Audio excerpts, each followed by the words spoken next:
Hi students, आप लोग को टोटल चैप्टर 8 तक वीडियो जा चुका है। चैप्टर कंपनी अकाउंटिंग का चैप्टर 8 तक वीडियो आपका चला गया है। ये चैप्टर नंबर कितना है? 9, comparative and common size statement. ये बहुत सिंपल चैप्टर है, तो आप लोग भी जान रहे हैं। ये बहुत आसान है, लेकिन कंपैरेटिव एंड कॉमन साइज से 3 नंबर का ऑब्जेक्टिव आता है। कंपैरेटिव कॉमन साइज से आपका 3 नंबर का ऑब्जेक्टिव कंफर्म आता है एग्जाम में। तो आप लोग को करना क्या है, इसको एक बार आप लोग देख लो अच्छा से, समय मिले तो कॉपी में नोट करो, या नहीं तो 2 से 3 बार आप लोग वीडियो अच्छा से देखिए। इतना अच्छा से देखो ताकि एग्जाम में 50 में 50 100% आ सके। पढ़ाई का हमेशा पॉजिटिव सोच होना चाहिए, कभी भी नेगेटिव नहीं सोचना चाहिए। आप टारगेट रखो कि ऑब्जेक्टिव में 50 आना ही है। यदि आप टारगेट रख लेते हैं कि 50 में 50 लाना है तो 100% आएगा। बस स्टूडेंट के अंदर जुनून होना चाहिए, जज्बा होना चाहिए। चलिए, तो आप लोग का चैप्टर क्या है? Comparative and common size statement, chapter number 9। आते हैं टॉपिक के ऊपर सीधे। Comparative statement and common size statement. इस चैप्टर से आप लोग को 3 नंबर का ऑब्जेक्टिव कन्फर्म आता है। इस चैप्टर से 3 नंबर का ऑब्जेक्टिव हमेशा आता है, हमेशा 3 नंबर का ऑब्जेक्टिव बराबर आता है। आते हैं क्वेश्चन नंबर 1 पर। देखिए, विच of the following is not a tool of financial statement analysis. बताइए, फिनेंशियल स्टेटमेंट एनालिसिस का इसमें से कौन टूल नहीं है? कंपैरेटिव, ये तो है ही। Financial statement, common size statement, ratio analysis. बताइए, इस आपको पूछा क्या है? Which of the following is not a tool of financial statement analysis. Financial statement analysis का इसमें से कौन टूल नहीं है? कंपैरेटिव स्टेटमेंट, ये तो है ही। फिनेंशियल स्टेटमेंट, ये नहीं है। कॉमन साइज स्टेटमेंट, ये तो है ही। रेशियो एनालिसिस, ये भी है। तो आपसे पूछा गया कि कौन नहीं है, तो इसका सही आंसर क्या होगा? बी होगा। फिनेंशियल स्टेटमेंट एनालिसिस का टूल्स नहीं है। चलिए, question number 2। In common size income statement, amount of net sales assume to be equal to. आपको बताएं कि नेट सेल हमेशा किसके बराबर होता है? नेट सेल हमेशा 100 के बराबर होता है। क्यों? यदि हम लोग डिवाइड करते हैं net sale divided by net sales into 100, तो कट करेंगे तो आपका आंसर कितना आएगा? 100 ही आएगा ना। इसका आंसर कितना आएगा? 100 ही आएगा। समझ में आ गया आप लोग को? क्योंकि इनकम स्टेटमेंट में कॉमन साइज में सारे डेटा को किससे डिवाइड किया जाता है? नेट सेल से डिवाइड किया जाता है। इसीलिए नेट सेल का रेशियो हमेशा 100 होता है, 100 होता है। Question number 3। For calculating trend percentage any year is selected as. Trend analysis निकालते समय या ट्रेंड परसेंटेज निकालते समय किसी भी साल को क्या लिया जाता है? बेस ईयर लिया जाता है। मान लीजिए कि ट्रेंड एनालिसिस निकालते समय किसी एक साल को क्या लिया जाता है? Base year. Current year, previous year, base year. Trend analysis निकालते समय किसी एक साल को बेस ईयर लेके चला जाता है। चलिए, क्वेश्चन नंबर 4 देखिए क्या है। Tools use for financial analysis are statement. बताइए, comparative balance sheet, accounting ratio, common size, all of these. इसमें से सब के सब टूल्स हैं। फिनेंशियल स्टेटमेंट एनालिसिस करने का इसमें से सब के सब क्या है? टूल्स है। तो इसका आंसर क्या होगा? ऑल ऑफ द एबव होगा। कोई दिक्कत? चलिए, question number 5। Trend ratio and trend percentage are use in.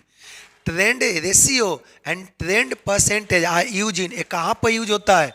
Dynamic नहीं, डायनेमिक में कभी नहीं। ये ट्रेंड एनालिसिस वहाँ पर उपयोग होता है जो डेटा क्या रहे? फिक्स रहे। वैसा जगह यूज होता है जहाँ पर सारा इंफॉर्मेशन, सारा ट्रांजेक्शन लगभग फिक्स रहे, वहाँ पर ट्रेंड यूज होता है। तभी तो किसी एक को बेस लेकर सारे चीज़ का परसेंटेज निकाला जाता है। चलिए देखिएगा, trend ratio and trend percentage are use in dynamic analysis, static analysis, horizontal analysis, vertical. इसका सही आंसर क्या है? बी है। चलिए question number 6, comparative statement are also known as. Comparative statement का दूसरा क्या नाम है? Dynamic, horizontal. कंपैरेटिव स्टेटमेंट का दूसरा क्या नाम है आपका? Horizontal analysis.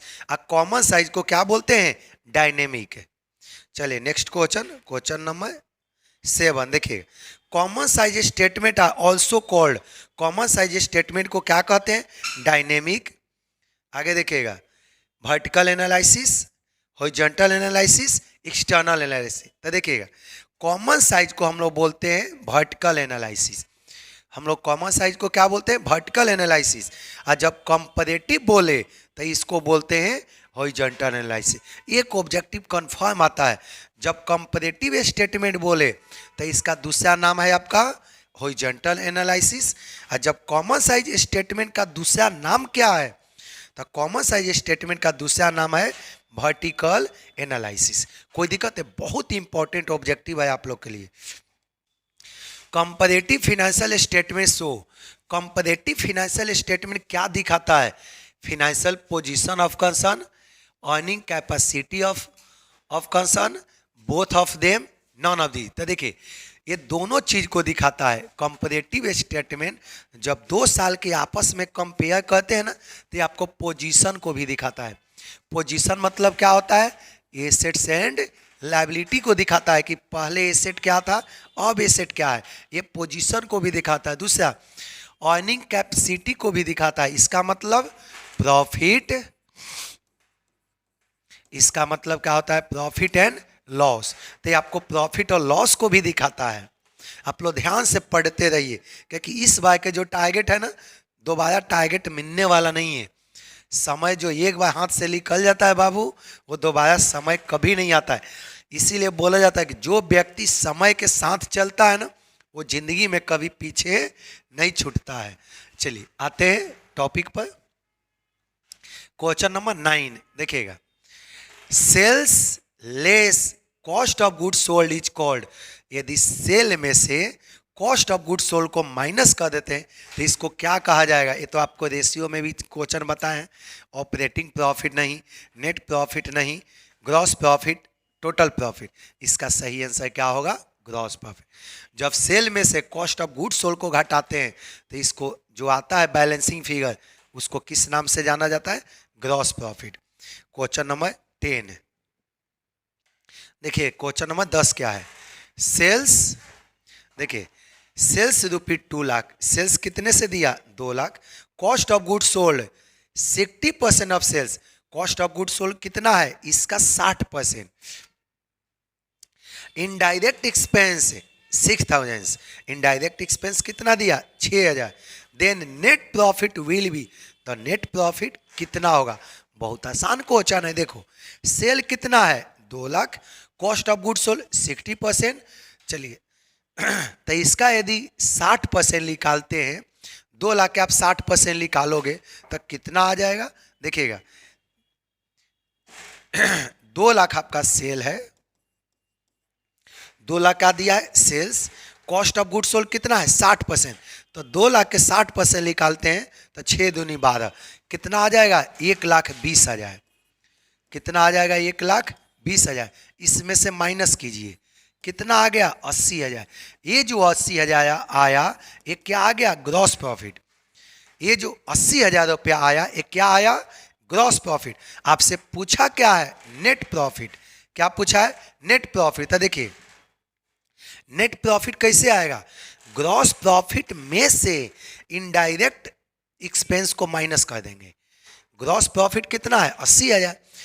ग्रॉस प्रॉफिट में से यदि इनडायरेक्ट एक्सपेंस को माइनस कर दिए, वही क्या आ जाएगा? Net profit. देखो 80,000, 80,000 माइनस कितना करेंगे? 6,000। 80,000 माइनस 6,000 कितने से आ गया? 24,000। यही आ गया क्या? Net profit. यही क्या आ गया? Net profit. देखिए कौन सा ऑप्शन सही है? 54,000, 60,000, 1,14,000, 24,000। इसका सही आंसर क्या होगा? 24। चलिए नेक्स्ट क्वेश्चन, क्वेश्चन नंबर 11।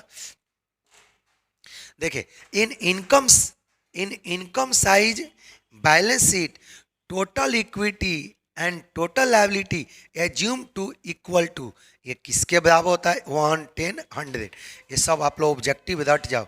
देखिए बिहार बोर्ड दो बार पूछ दिया, 2021 में, 22 में, ये क्वेश्चन 2 बार आ गया, इसीलिए आप लोग एकदम से रट जाओ आप लोग, ठीक ना। चलिए next question. No profit no loss point is called, बताइए वैसा पॉइंट जहां पर नहीं प्रॉफिट हो नहीं लॉस हो, उसको क्या बोला जाएगा? Cash flow statement, trend analysis, break even point, comparative statement. जहां पर नहीं प्रॉफिट हो नहीं लॉस हो, उसको किस नाम से जानते हैं? ब्रेक इवन पॉइंट के नाम से जानते हैं। ये तो पॉइंट आप लोग को समझ में आ गया। ब्रेक इवन पॉइंट उस पॉइंट को बोलते हैं जहां पर नहीं प्रॉफिट हो नहीं लॉस हो। कोई दिक्कत? चलते हैं नेक्स्ट पॉइंट पर। Question number 13। देखिए, comparison of financial statement indicate the trend of business. Comparison आपको फाइनेंशियल स्टेटमेंट का कंपैरिजन क्या दिखाता है? प्रॉफिटेबिलिटी, सही है, परफॉर्मेंस को भी दिखाता है, फाइनेंशियल पोजीशन को भी दिखाता है, ऑल ऑफ द एबव। इसका सही आंसर क्या होगा? डी होगा। चलिए question number 14। Which tools of, देखिए which tool of analysis of financial statement show comparative study of 2 or more year. कौन सा टूल 2 या 2 साल से अधिक के कंपैरेटिव को दिखाता है? कौन है इसमें से टूल्स है जो कि 2 या 2 साल से अधिक के कंपैरेटिव को दिखाता है? कंपैरिजन को कौन इसमें से कंपैरिजन को दिखाता है? रेशियो तो दिखाता नहीं है, कॉमन साइज तो दिखाता नहीं, कंपैरेटिव दिखाता है। ये तो बस इसी तरह से एग्जाम में आज देखो, मारो फटाफट। क्वेश्चन नंबर 15 देखिएगा।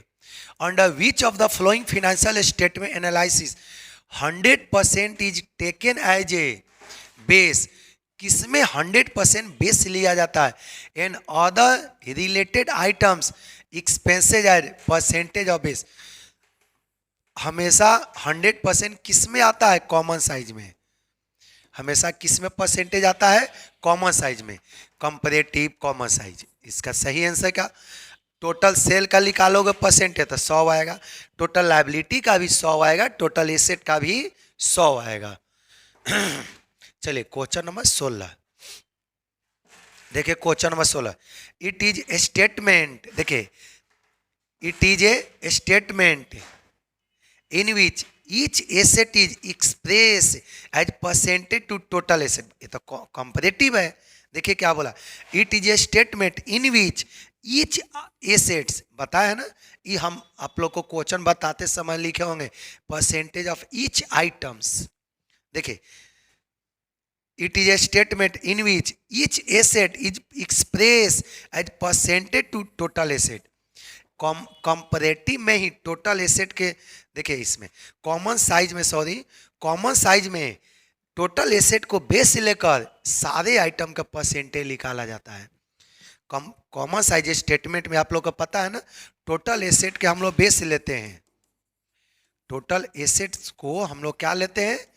बेस लेते हैं, टोटल एसेट का बेस। और इसी बेस के आधार पर सारे आइटम का परसेंटेज निकाला जाता है। चलिए आपका देखिए सही answer, comparative statement, common size statement, ratio analysis, cash flow. आपका सही आंसर क्या होगा? बी होगा। चलिए क्वेश्चन नंबर 17 देखिएगा। If total asset of firm are 12 lakh, यदि total asset of firm 12 lakh है and its non current assets, देखिए आपका टोटल एसेट कितना दे दिया? 12 lakh, and its non current assets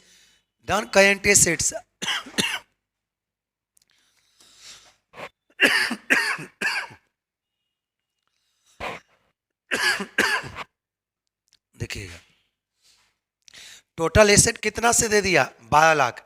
and non current asset किसको बोलते हैं? लॉन्ग टर्म एसेट्स को। Non current asset long term asset को, या इसी को बोला जाता है क्या? Fix asset. Non current assets are 9 lakh, what will be percentage of non current asset to total asset. बस ये तो परसेंटेज निकालना है, आप लोग निकाल लो। नॉन करेंट एसेट कितना है 9 लाख, टोटल आपका एसेट कितना है 12 लाख। अब इसका क्या करो, परसेंटेज निकाल लो। ये 3030 कट गया, इसको 3 से काटो, इतना 4 बार में, ये 4 से कितने बार में कटेगा 25, मल्टीप्लाई कर दो, कितना आ जाएगा 25%। काउंट कीजिए 50%, 75%, 25%, 80%। इसका सही आंसर क्या होगा 25%। चलिए क्वेश्चन नंबर 18 देखिए, क्वेश्चन नंबर 18 क्या है। If total asset of firm 10 lakh, यदि फर्म का बोला कि टोटल एसेट कितने से है 10 lakh, and its non current asset 6 lakh, इसका नॉन करेंट एसेट कितने से दे दिया 6 लाख दे दिया। आगे देखिए, what will be the percentage of current asset on total. ये तो एकदम से लॉलीपॉप क्वेश्चन आ गया, ये तो आप लोग खुद बना सकते हो। चलिए देखो कैसे बनेगा, इसको थोड़ा सा और ऊपर कर देते हैं ताकि जगह मिलेगा बनाने के लिए। चलो देखिएगा, आपको क्या बोला है, what will be percentage of current asset on total asset. Current asset का टोटल एसेट पर क्या परसेंटेज होगा। तो देखो क्वेश्चन में आपका तो टोटल एसेट दे ही दिया है 10 लाख, नॉन करेंट एसेट कितना दे दिया 6 लाख, तो करेंट एसेट निकल जाएगा बाबू। कैसे निकलेगा current asset, the total assets में से किसको माइनस कर देंगे नॉन करेंट एसेट। बताइए कितने से आ गया 4 लाख, 4 लाख क्या आ गया करेंट एसेट, तो परसेंटेज निकाल दीजिए, क्या होगा 4 lakh divided by total asset कितने से 10 लाख, इनटू क्या कर देंगे 100, ये 4 जीरो से 5 जीरो से 5 जीरो क्या हो गया कट गया, इससे कट गया, कितना परसेंट आएगा 40%। देखिए कौन सा आंसर सही है 60%, 50%, 40%। चलिए next question, tools for financial statement analysis. Financial statement analysis का इसमें से कौन टूल्स है, रेशियो एनालिसिस ये तो है ही, कंपैरेटिव एनालिसिस ये भी है, ट्रेंड एनालिसिस ये भी है। इसका सही आंसर क्या होगा डी होगा, ऑल ऑफ दीज। चलिए question number 20, which of these are not method of financial statement analysis. बताइए फाइनेंशियल स्टेटमेंट एनालिसिस का इसमें से कौन मेथड नहीं है, रेशियो ये तो है ही, कंपैरेटिव ये तो सब खुश हो गया उस नामे सुन के, ट्रेंड एनालिसिस ये भी है, कैपिटलाइजेशन मेथड ये फाइनेंशियल स्टेटमेंट एनालिसिस का मेथड नहीं है। आपसे यही पूछा है कि which of these are not, कौन मेथड नहीं है, तो कैपिटलाइजेशन मेथड नहीं है। चलिए क्वेश्चन नंबर 21 देखिए क्वेश्चन क्या है, common size financial statement are mostly prepare, common size financial statement are mostly prepare in proportion नहीं, in percentage, a and b, none of the. Common size हमेशा percentage में दिखाया जाता है, कॉमन साइज हमेशा किस में दिखाया जाता है ऑलवेज परसेंटेज में, कॉमन साइज हमेशा परसेंटेज में दिखाया जाता है। चलिए क्वेश्चन नंबर 22 देखिए क्वेश्चन क्या है, tangible assets of company increase from 4 lakh to 5 lakh. Company का जो टेंजिबल एसेट है कितने से बढ़ गया 1 लाख से बढ़ के 5 लाख हो गया। What is the percentage of change, बोला कि कितने परसेंट से चेंज हुआ, तो बहुत आसान है, पहले 4 लाख है अब हो गया 5 लाख, कितना बढ़ गया 1 लाख, तो परसेंटेज निकाल लो, 1 lakh divided by 4 lakh into क्या करेंगे 100, ये 5 जीरो से 5 जीरो कट गया, इसको काटो कितने बार में 25%। इसका सही आंसर क्या होगा बी होगा।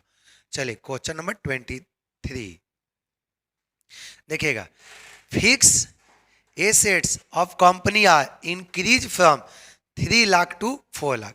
कंपनी का फिक्स एसेट 3 लाख से बढ़ के कितना हो गया 4 lakh. What is the percentage of change, कितना परसेंट, सेम क्वेश्चन है, 3 लाख से बढ़ गए तो सब लॉलीपॉप क्वेश्चन है, बस देखो आंसर मारो। ऐसा यदि एग्जाम में आ जाता है ना तो 50 में 50 किसी को रुकने वाला एग्जाम में इसी टाइप का आता है। बस आप लोग थोड़ा सा परिश्रम से मोटिवेटेड हो जाओ, पॉजिटिव बस खाली अपने आप में थिंकिंग ला लीजिए। परसेंटेज उठाना 12th में कोई बड़ी बात नहीं होता है, एकदम से चुटकी बजा के 90+ आ जाएगा। बस खाली जितना पढ़ा रहे उतना आप लोग प्रैक्टिस कीजिए। चलिए देखिए, पहले 3 लाख था, अब हो गया 4 लाख। कितने से बढ़ गया? 1 लाख से। चलिए परसेंटेज निकाल लो फटाफट। 1 lakh divided by 3 lakh into क्या करेंगे 100।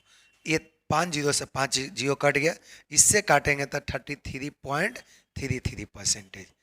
तो इसका सही आंसर क्या होगा? 100%, 25%, 50%, 33 एंड 3%।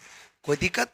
चले नेक्स्ट क्वेश्चन पर चलते हैं। 24 इन common size statement which item of income statement is calculated in percentage. Common size statement में किस आइटम को परसेंटेज में, देखो बहुत सिंपल क्वेश्चन है।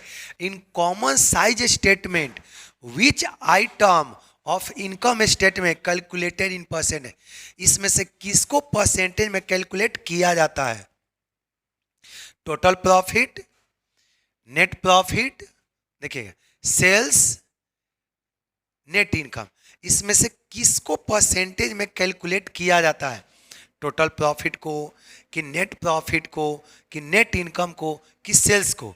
एक सिंपल क्वेश्चन है। इन common size statement which item of income statement calculated in percentage, ये किसको परसेंटेज में हमेशा निकाला जाता है? तो ये टोटल परसेंटेज किसको निकाला जाता है? सेल्स का। कॉमन साइज स्टेटमेंट में हमेशा टोटल परसेंटेज किसका निकाला जाता है? सेल्स का। चलिए क्वेश्चन नंबर 25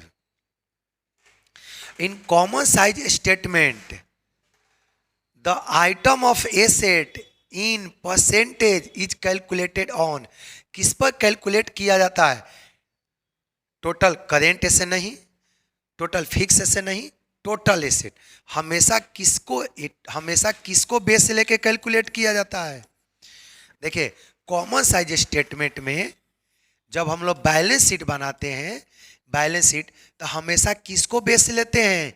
टोटल एसेट को। कॉमन साइज स्टेटमेंट हमेशा किसको बेस लेके बनाते हैं?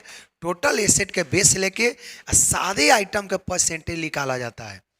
चलिए question number 26 break even point refer to the point where, ये तो अनेकों बार बता चुके हैं कि ब्रेक इवन पॉइंट वैसा पॉइंट होता है जहां पर नहीं प्रॉफिट हो नहीं लॉस हो, वैसा पॉइंट जहां पर नहीं प्रॉफिट हो नहीं लॉस हो।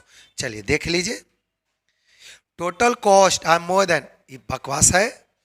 टोटल कॉस्ट ये भी बकवास है, टोटल कॉस्ट ये भी बकवास है। टोटल कॉस्ट है इक्वल टू टोटल से, ये आगे आपका मजनू आपका मिल गया। ये कौन सा होगा? डी होगा इसका सही आंसर है। ब्रेक इवन पॉइंट पर नहीं प्रॉफिट होता है नहीं लॉस होता है, तो आपका सही आंसर क्या है? डी है। चलिए लास्ट क्वेश्चन है 27। देखिए क्वेश्चन है क्या? The most commonly use tools for financial analysis are, इसमें से सबसे ज्यादा कौन यूज होता है? देखिएगा comparative statement, common size statement, आगे देखिएगा accounting ratio, all of this. बताइए इसमें से सबसे ज्यादा उपयोग किसका होता है? Comparative statement, common size statement, accounting ratio, all of this. इसमें से सबसे ज्यादा उपयोग किसका होता है? तो तीनों का उपयोग होता है। कंपैरेटिव का भी उपयोग होता है, कॉमन साइज का भी उपयोग होता है, अकाउंटिंग रेशियो का भी। तो इसका बाबू सही आंसर क्या मार दो फटाफट? डी। तो देखिए आप लोग का चैप्टर नंबर 9 समाप्त हो गया। अब सादे स्टूडेंट देख चोरवा वाला काम मत करो, एकदम से लगल है और जुनून के साथ। 12th है बाबू, 12th नामे अपने आप में टेंशन है। 12th कोई स्टूडेंट बोले कि हम 12th में ना, उसका चेहरा देखो अपने आप नर्वस दिखेगा। और इस नर्वस का उपाय एक ही है, सिस्टमैटिक तरीका से स्टडी। एक बार आपका सिस्टमैटिक तरीका से स्टडी आ गया, नर्वस का दुनिया का कोई ताकत आपको न बस नहीं करेगा। ठीक, आप लोग का ऑब्जेक्टिव हमने क्लियर करा दिया। इसके बाद बहुत हम गेसिंग भी करेंगे, अनेकों वीडियो जाएगा। बस यूट्यूब से आप लोग जुड़े रहिए, 100 में 100% आपको इस बार आएगा, टेंशन नहीं लेना है। चलिए, आप लोग अधिक से अधिक वीडियो देखिए, शेयर लाइक जरूर कीजिएगा। और जितना भी आप लोग का ग्रुप में कॉमर्स का स्टूडेंट है उसके पास भी आप लोग वीडियो शेयर करो, ताकि आप तो खुश हो, वो भी बेचारा थोड़ा खुश हो जाए। ठीक, सभी को बहुत बहुत थैंक यू।